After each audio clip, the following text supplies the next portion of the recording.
The Jedi Temple stood against the Coruscant twilight like a monument to 1,000 generations of peace. Inside its halls, Master Jocasta Nu moved through the archives with the purposeful calm that came from decades of service. Her fingers traced ancient holocrons, each one a whisper of wisdom from Jedi long since joined with the Force. But tonight, something felt profoundly wrong. In the training halls 3 levels below, Master Sin Dralig watched his students practice Form 3 sequences. The younglings moved with earnest concentration of children who believed they were preparing for a future that would come. Dralig had trained Jedi for longer than most of these children had been alive, and his instincts now screamed that time was running out, though for what he could not say. The Force itself seemed to hold its breath. Across the temple, instructors paused mid-sentence. Younglings looked up from their meditations, feeling something massive approaching like a wave building far out at sea. A young Jedi Knight entered the archives, her face troubled. "Master Nu, do you feel it? Something's wrong with the Force." "I feel it, child. A darkness approaches. Begin securing the holocrons, the dangerous ones first." "Secured? Master, from what?" The younger Jedi didn't understand, but Jocasta Nu had lived long enough to trust her instincts. She closed her eyes and reached out, searching for the source of this disturbance. What she found made her blood run cold. A presence she knew well was returning to the temple, but it felt corrupted, twisted, like looking at a familiar face in a cracked and darkened mirror.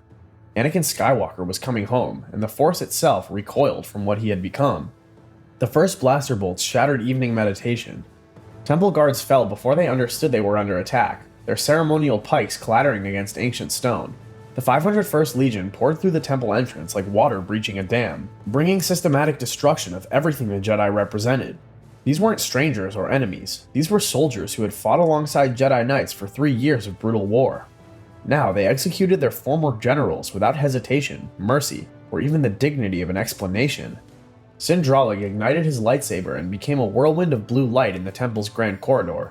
His blade sang through the air, deflecting bolts that would have killed a dozen Jedi younglings cowering behind him. The Battlemaster of the Jedi Order had trained for combat his entire life, but he had never imagined fighting clones in these sacred halls. Each deflected shot, each fallen trooper, felt like a perversion of everything he had dedicated himself to protecting. "Fall back to the inner sanctum! Seal the meditation chambers!" "Master Dralig, they're everywhere! The clones, why are they shooting at us?" "Don't ask questions! Run! Get the younglings to safety, now!" The younglings scattered like leaves before a storm, their small feet echoing through corridors that had never known such chaos. Some cried, some stood frozen in shock. A few of the older ones, those who had been training for years, moved with purpose, herding younger children towards sealed chambers deep within the temple's heart. They followed evacuation protocols they had practiced 100 times, never believing they would need them for real.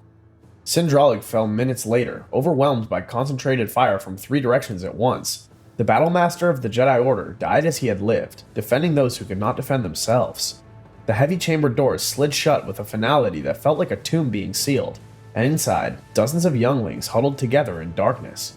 Before we move on, I'd like to ask you a small favor. If you're enjoying this content so far, please take a second to like this video and subscribe to the channel.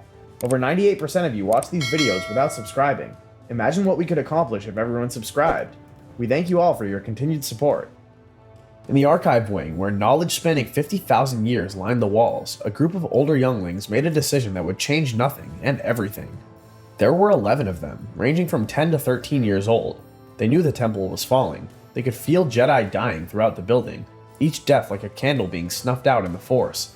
But they were Jedi younglings, trained since infancy in the ways of the Force, and running felt like betraying everything they had been taught. A Rhodian boy named Jalen took point, his training saber trembling in his small green hands. Beside him, a human girl named Mira reached out through the Force, feeling clone squads approaching from 3 different corridors. They weren't warriors, they barely qualified as Padawans, but they knew Form 1 well enough to stand in a circle, sabers raised, protecting what mattered most. Not themselves, but the archives. Behind them, Jocasta Nu worked frantically to purge the most dangerous holocrons, sending them cascading down hidden chutes to vaults the clones would never find. 3 squads incoming, 30 seconds till contact. We hold here, for the archives, for the Order. Buy me 2 more minutes, younglings, just 2 more minutes. When the first squad of white-armored soldiers rounded the corner, they hesitated for exactly 1 second. These were children, but orders were orders, and the 501st had been bred for perfect obedience. That single second of hesitation was all the younglings needed. Jaden thrust out his hand and a wave of force energy slammed into the lead troopers, sending them sprawling backward. The younglings held their ground for 4 minutes and 32 seconds. They deflected bolts with shaking hands, pushed back advancing clones with desperate force exertions, and fought with the pure terrified courage of those who knew they were already dead. When the clones finally overwhelmed them, when their small bodies fell among ancient texts they had died protecting, Jocasta Nu sealed the final vault. She stood before the archive entrance, buying seconds she did not have, and fell to concentrated blaster fire. Her last thought was a prayer that the knowledge would survive, even if the children would not. The grand stairway of the Jedi Temple had seen countless ceremonies, celebrations, and solemn processions throughout its millennia-long history. Now it witnessed the arrival of something that had no name, something that was no longer Anakin Skywalker, but not quite Darth Vader. His boots struck the ancient stone with rhythmic precision, each step carrying him further from the light and deeper into the abyss Palpatine had prepared for him. Behind him, the 501st parted like water around a stone, their weapons lowering as they recognized that this kill belonged to their general alone. Anakin's lightsaber ignited with a snap hiss that seemed unnaturally loud in the sudden, terrible silence. The blue blade that had defended the Republic for years now burned with a different purpose entirely, not protection, but purification through destruction.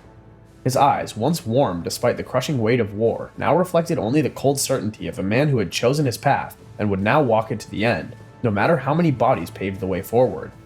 "General Skywalker, squad's in position. Awaiting your orders, sir." "Pull your men back. I'll handle the council chambers personally." "Sir, we're trained for—" "Pull them back. Now." Throughout the temple, Jedi felt his presence like a wound opening in the Force itself. Some recognized him and could not reconcile the sensation with the hero they had known. Others, sensing only the Predator approaching with inexorable purpose, fled deeper into the temple's labyrinthine corridors. But the younglings, those who had survived the initial assault, felt something else entirely. They felt the hero with no fear, the chosen one, the Jedi who had saved the Republic 1,000 times over. They felt hope, and that hope would kill them more surely than any lightsaber. The Force around Anakin had always been powerful, a blazing sun of potential that made lesser Force sensitives squint when they looked at him directly. Now that sun had gone supernova, burning everything it touched with terrible intensity. Reality itself seemed to bend away from him. In the council antechamber, where the greatest Jedi Masters had debated the fate of the galaxy for millennia, 13 younglings gathered around a boy who should not have been their leader. His name was Liam, a human from Chandrila who had shown remarkable aptitude in lightsaber combat for someone only 12 years old. He stood before the others, his face pale but determined, and spoke words that would seal their collective fate. The younglings surrounding him represented a dozen different worlds and species, united only by their connection to the Force and their training in the Jedi ways. A Twilight girl named Sarah shook her head, tears streaming down her blue cheeks. She could feel her clan members dying throughout the temple, each death a scream in the Force that would echo in her nightmares if she lived long enough to have nightmares. "We're Jedi. We stand against darkness. That's what Master Yoda taught us. That's what being a Jedi means." "We're just younglings, Liam. We're not ready. We don't even have real lightsabers." "Then we fight with what we have. The Force is with us, Sarah. It always has been. If we run, we're not Jedi anymore. We're just children who ran." Liam was right, and Sarah hated him for it. Running meant surviving another hour, maybe another day. Standing meant dying with dignity, dying as a true Jedi. The choice should have been impossible.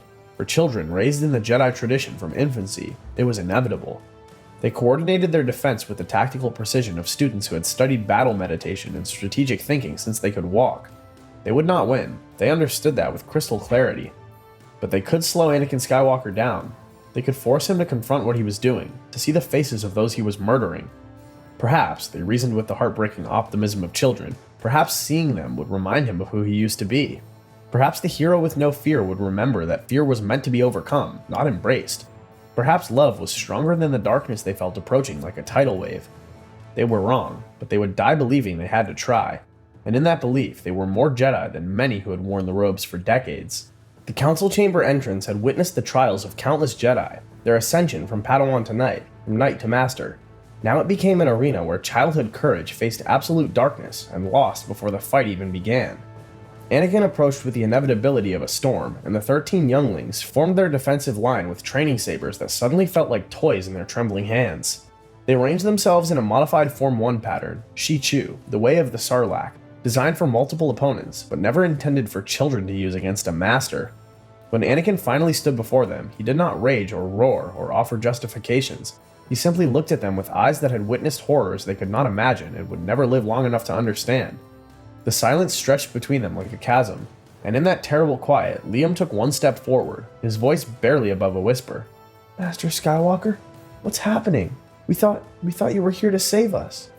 "Please, Master, we felt the darkness. We know something's wrong, but you're the hero with no fear. You can help us. You can fix this." "There is no fixing this." For a fraction of a second, so brief it might have been imagined, something flickered across Anakin's face. Memory, perhaps. Regret. But then it was gone, buried beneath the weight of choices already made and futures already sold. He did not explain further. There were no words that would make this right, no explanation that would transform murder into mercy.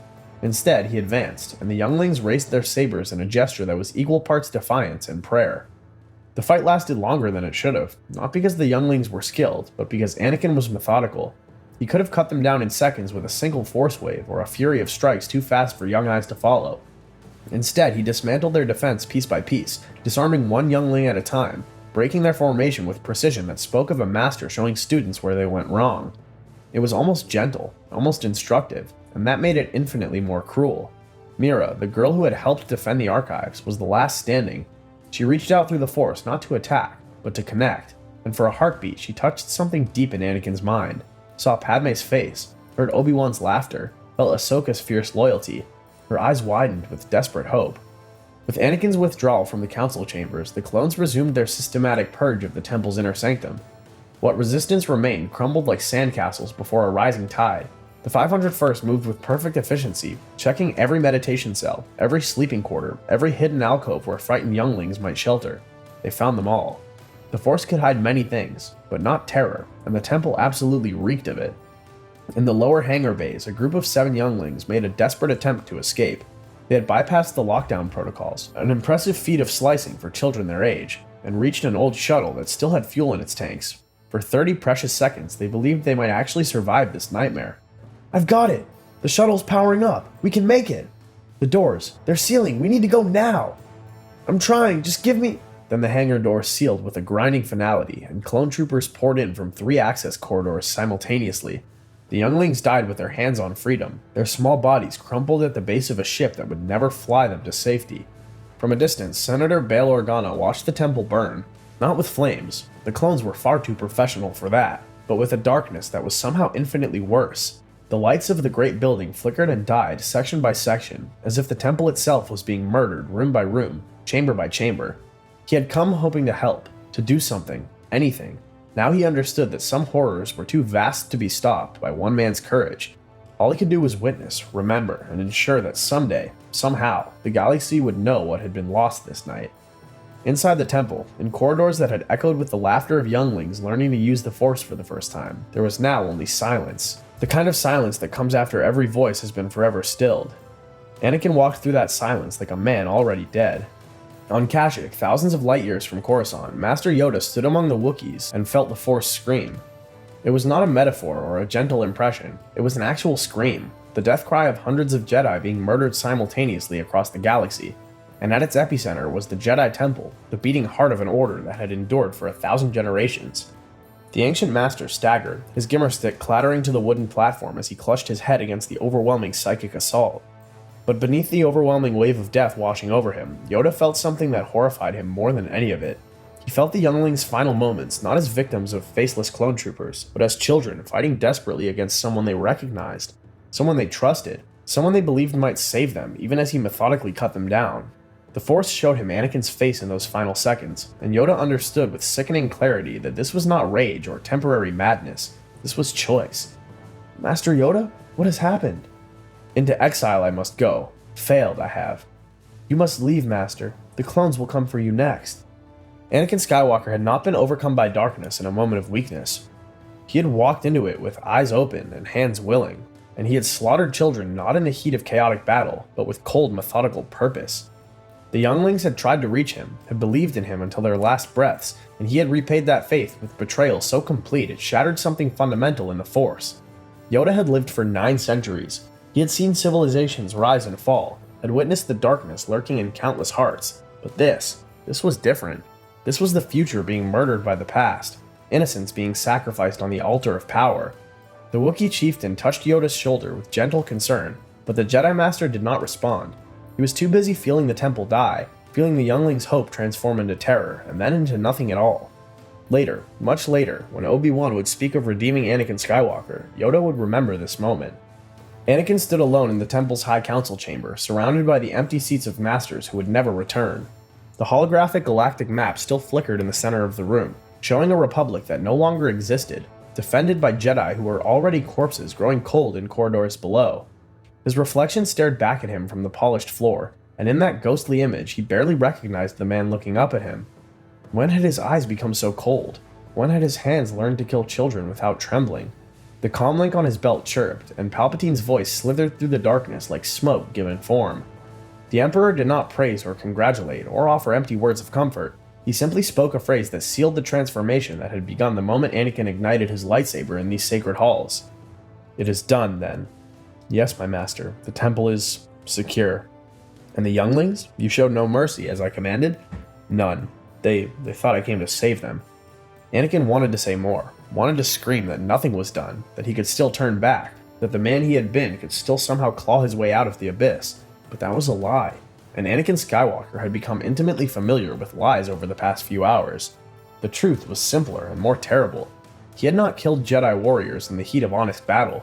He had murdered children who looked at him with hope in their eyes. He had destroyed the future itself, and there was no coming back from that fundamental truth. The Force had always been his greatest gift, a connection to life that made him stronger, faster, more aware than any other Jedi who had ever lived. Now it felt like chains, binding him to every death, every small face frozen in shock, every voice crying out for a mercy he had refused to grant. He could never return to the light, because the light would always show him what he had done. Darkness, at least, offered the comfort of numbness. Darth Vader was born in that moment, standing in the High Council chamber with blood on his hands and ashes in his soul. On the asteroid where he had taken refuge, Obi-Wan Kenobi sat in deep meditation and felt his former apprentice complete his fall. It came as a sudden violent severance in the Force, as if a cord that had connected them since Anakin was 9 years old had been brutally cut. Obi-Wan opened his eyes and found tears streaming down his face, though he could not say precisely when he had started crying. He had failed Anakin as a master, failed the younglings as a protector, failed the Republic as a defender. The weight of those failures would have crushed a lesser man. "May the Force be with you, younglings. You were braver than we deserved." "Anakin, what have you done? What have we all done?" "I will not let your deaths be meaningless. I swear it to the Force." He bowed his head, letting the tears fall freely now, mourning not just for the younglings, but for the man Anakin might have been if things had been different. The Jedi Temple stood empty against the Coruscant skyline, a monument to genocide that the galaxy would soon forget. The Emperor would spin his stories, would transform Jedi heroes into villains who had tried to overthrow democracy, and people would believe him because the alternative, accepting that children had been slaughtered in the name of order, was too horrifying to contemplate. Better to believe the comfortable lies, safer to simply move on. But the Force remembered everything. In the deep places where the living Force pulled and eddied, the Temple's stones held echoes of what had happened within their walls. Future generations of Force sensitives would walk these corridors and feel the oppressive weight of deaths that had occurred here. They would sense the younglings' final stand, their desperate courage, their heartbreaking faith in the hero who had destroyed them. The story would survive in whispers and warnings, in the way darkness always leaves scars that never quite heal. And somewhere in that darkness, wearing armor that kept him alive while simultaneously separating him from the world, Darth Vader hunted the last remnants of the Jedi Order. He showed no mercy because he had learned there was no mercy in the galaxy, only power, and those strong enough to wield it. When he encountered Jedi who had survived Order 66, when he cut them down with the same methodical precision he had used on the younglings, he never thought about that night in the temple. He had become very skilled at not thinking about it. The galaxy moved on, because that's what galaxies do. But in the Force, the truth remained. If you enjoyed this journey into the shadows of what might have been, remember to hit that subscribe button and join us for more explorations of the infinite possibilities within that galaxy far, far away. May the Force be with you, always.